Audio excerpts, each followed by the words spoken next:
नमस्ते दोस्तों, स्वागत है आपका आपके अपने YouTube चैनल ट्रेंडिंग स्टॉक्स में।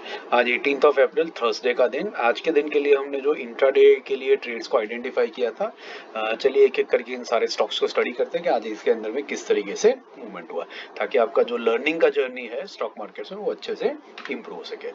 तो पहला स्टॉक जो हमने आइडेंटिफाई किया था वो था अजंता फार्मा। अजंता फार्मा एक सपोर्ट रेजिस्टेंस ट्रेड था। तो यहाँ पर देखिए इस रीजन से हमने इस स्टॉक को आइडेंटिफाई किया था कि क्रूशियल सपोर्ट रेजिस्टेंस लेवल पर था। और आप जैसे देख सकते हैं डेली टाइम फ्रेम के ऊपर कि आज स्टॉक ने यहाँ से एक बाउंस बैक लिया है, ऊपर की तरफ आया है। अब 15 मिनट्स के टाइम फ्रेम पे देखते हैं कि यहाँ पे एंट्री और एग्जिट हमें कैसे मिल सकती थी। तो देखिए ये हमारा एंट्री था 2070 के ऊपर बाइंग। तो 2070 के ऊपर बाइंग मतलब आप समझिए ये बनेगा कुछ इस लेवल के ऊपर। 2070 इज समवेयर ओवर हियर। ये देखिए ये आपका एग्जैक्ट पॉइंट हो गया, ठीक है। तो यहीं से आप देख सकते हैं कि पहली 15 मिनट की कैंडल में ही ये स्टॉक ने काफी बड़ा मूवमेंट किया, गया ये 2098 तक, ठीक है। ये 2099 तक का ही हाई इसने ऑलमोस्ट लगा दिया। मतलब ये हाई हो गया कितना, ऑलमोस्ट 1.5% का हाई यहीं से लग गया। इसको 5 मिनट्स टाइम फ्रेम पे देखते हैं तो हमें पता चलेगा एग्जैक्ट एंट्री एग्जिट कहाँ पर मिली होगी। देखिए बहुत पिक्चर परफेक्ट एंट्री है। ये स्टॉक अपने लेवल के नीचे ओपन हुआ 2063 के आसपास में, और फिर धीरे धीरे इसने ऊपर मूव करना शुरू किया। और जैसे इसने 2070 निकाला, फर्स्ट 5 मिनट्स के कैंडल में आप एंट्री ले सकते थे, और पहली 5 मिनट्स की कैंडल में 2097, दूसरी कैंडल में 2098, मतलब ऑलमोस्ट 30 रुपीज, 28 रुपीज, 1.5% का टारगेट इस स्टॉक ने हमें इंस्टेंटली पहली 5 मिनट के अंदर में बना करके दे दिया। उसके बाद ये स्टॉक नीचे आया, फिर वापस मूवमेंट किया। यहाँ पर भी आप इसको कैप्चर कर सकते थे, यहाँ पर भी इसने हाई लगाया 2092 का। तो हमें दो जगह पर ये मूवमेंट कैप्चर करने का मौका था। एक पहली 15 मिनट्स की कैंडल में यहाँ पर इन दिस कैंडल, और दूसरा उसके बाद में जब ये स्टॉक ने यहाँ पर राइज किया, तो ये वाली मूवमेंट जो थी ये भी हम कैप्चर कर सकते थे ऑलमोस्ट 1% की। तो 1.5 और 1% दो दो मूवमेंट्स हमें कैप्चर करने को मिली। बट फाइन, पहली मूवमेंट में अगर आपका कैप्चर हो गया, ट्रेड मिल गया, तो बहुत बढ़िया है, हमारा टारगेट भी अचीव्ड है and we are through for the day. तो पहला ट्रेड हमारा बहुत बढ़िया रहा अजंता फार्मा का। दूसरे ट्रेड की बात करते हैं। दूसरा ट्रेड था हमारा बर्जर पेंट्स, ठीक है। सो बर्जर पेंट्स में देखते हैं डेली टाइम फ्रेम के ऊपर। एक तो हम देख लेते हैं हमने ये क्यों लिया था।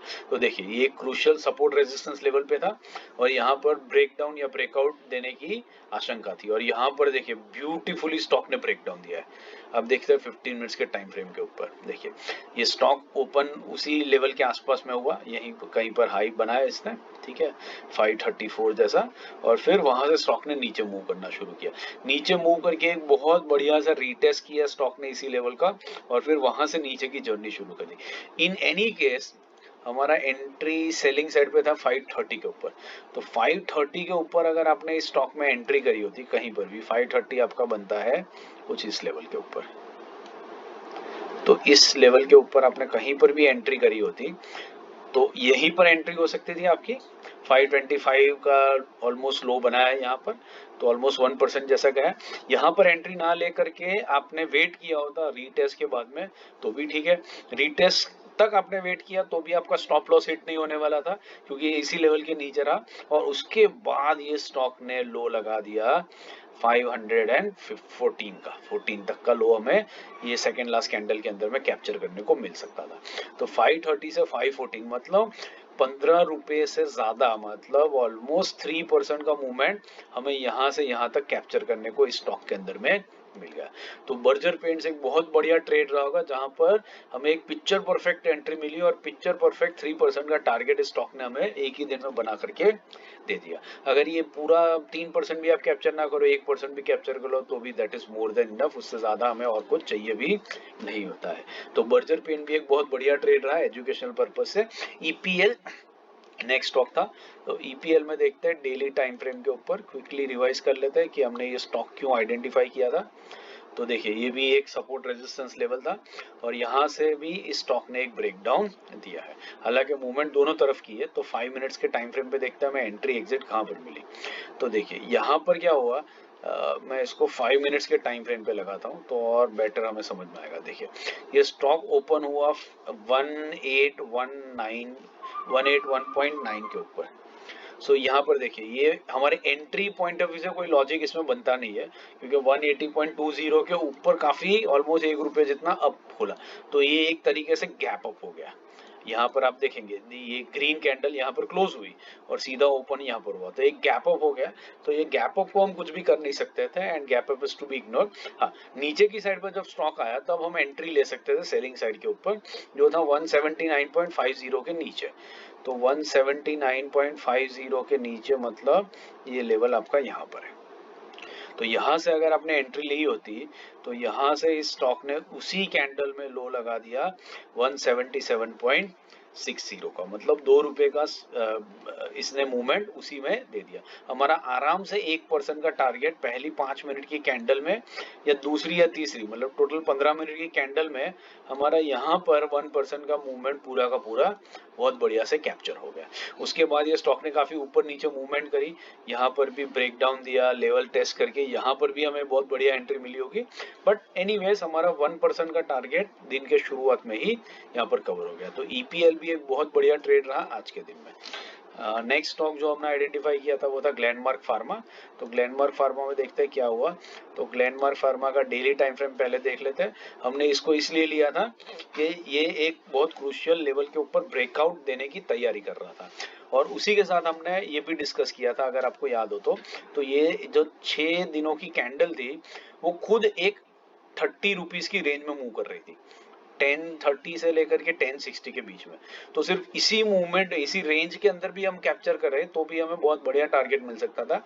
और आप देख सकते हैं आज की जो कैंडल है वो एग्जैक्टली इसी रेंज के अंदर में ही रही है। देखिए ये मैं इस रेंज की बात कर रहा हूँ, तो आज की कैंडल भी इसी रेंज में रही है और बहुत बढ़िया से इसने हमें टारगेट भी अचीव करके दिया है। 15 मिनट्स टाइम फ्रेम पे देखते हैं, देखिए ब्यूटीफुल। ये हमारा सेल था 1057 के नीचे, तो देखिए 1057 कहाँ पर था, 1057 है कुछ यहाँ पर।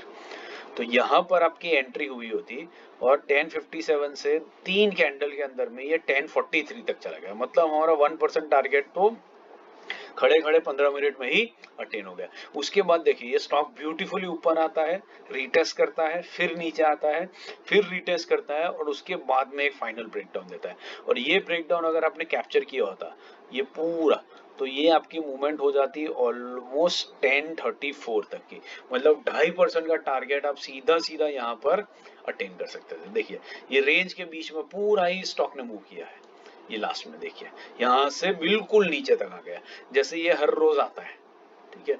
तो यहाँ पर हमें 1% का टारगेट शुरू में मिल गया और 2.5% का टारगेट डे एंड में भी हमें यहाँ पर मिल गया, और इसी रेंज के अंदर में इसने ट्रेड किया और ये रेंज ट्रेड हमें बहुत बढ़िया से यहाँ पर देखने को मिला। So this is Glenmark pharma and आशा करता हूँ कि आपको वीडियो पसंद आया। चारों चार स्टॉक्स बहुत बढ़िया से मूवमेंट किए, पिक्चर परफेक्ट एंट्री मिली और हमारे एनालिसिस के हिसाब से ही मूव किए। तो कई बार ऐसे दिन आते हैं कि जब स्टॉक्स हमारे एनालिसिस के हिसाब से मूव नहीं करते हैं, ऑल्दो एवरीथिंग इज राइट, और कुछ दिन ऐसे आते हैं कि सब कुछ हमारे एनालिसिस के हिसाब से ही मूव करता है। हमें हमेशा यही चीज का ध्यान में रखना है कि जैसे मार्केट हमें मूवमेंट दिखाता है उसी हिसाब से हमें उसको ट्रेड करना है। हमें जबरदस्ती हमारा ओपिनियन मार्केट के ऊपर नहीं डालना है, मार्केट जो हमें दिखाता है उसी को एक्सेप्ट करते हुए हमें आगे बढ़ना है। तो आशा करता हूँ आपको वीडियो पसंद आया तो लाइक शेयर सब्सक्राइब कर दीजिएगा।